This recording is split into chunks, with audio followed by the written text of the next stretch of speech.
teach a piece is Nocturne in E flat major, and Chopin composed this piece when he was about your age, about 20 years old.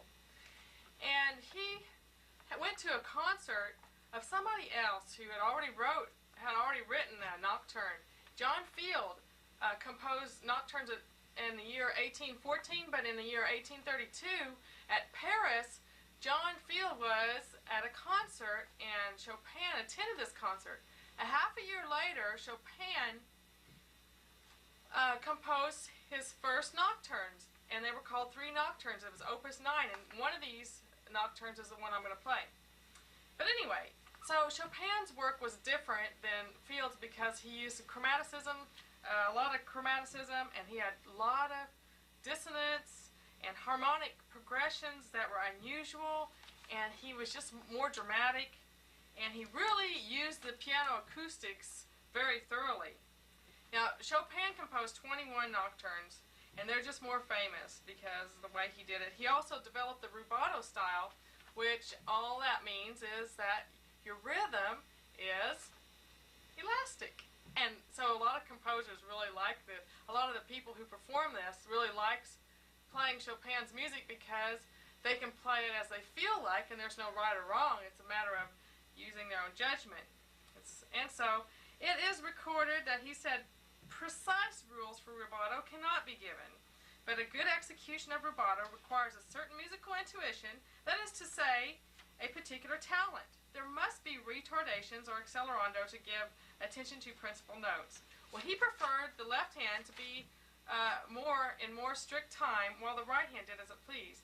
And his playing was real fluid and natural. It makes his piece have more vitality and poetry. One of Chopin's students said, "Over 6 months I played this nocturne at Chopin's, and every time I began to play it as Chopin showed me at the previous lesson, he would sit down at the piano himself saying, 'But that's not it at all,' and he would play it completely different from the time before."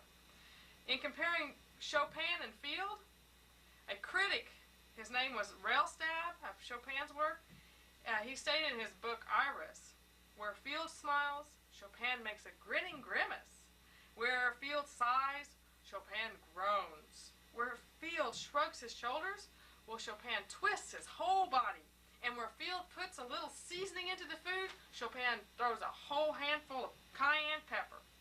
Well, some of these critics were just people who wanted to publish his works for free and for nothing. But Chopin didn't let him get away with that. He said, "Pay, thou animal." Well, other critics complained that his works had too much luxuriance and modulations and disorder in the linking of phrases, but Felix Mendelssohn and Franz Liszt and Ferdinand Hiller all claimed that Chopin was a great musician. A nocturne means a night piece. Nocturnes mean they reflect the calm beauty of the night. They're slow and graceful. The right hand has an embellished melody, and the left hand accompanies in broken chords. And the nocturne is usually in a form of ABA, but sometimes they go ABAB again. And these ornaments and cadenzas imitate the opera singers in opera singers' style in arias. So Chopin, this nocturne is 34 bars long, and the first 4 bars contain the main theme, which is followed by the first variations in 5 through 8. The next bars, 9 through 12, contain a ritornello and a transition leading to the second variation in 13 to 16. Another ritornello is in the bars 17 through 20. The third variation is in the bars 21 through 24, and the remaining bars, 25 through 34, have a ritornello and a cadenza. Okay, Chopin dedicated these nocturnes, these 3, which is Nocturne in E flat major also, to this lady named Marie Pleyel. Now, Chopin's favorite piano was a Pleyel piano. And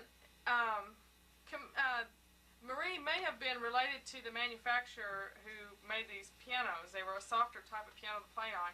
And Camille Pleyel, he was one that invited Chopin to play for a concert under a different name, under a fake name, M. Fritz. That was his fake name because he was so embarrassed to play in front of people. Well, people knew who he was as soon as he started playing. But anyway, okay, so listen to these 2 examples. First, I'm going to have Toku play for you a little part of Field's ending to Nocturne in E flat major, and then I'll play you the Nocturne in E flat major. Okay, thank you.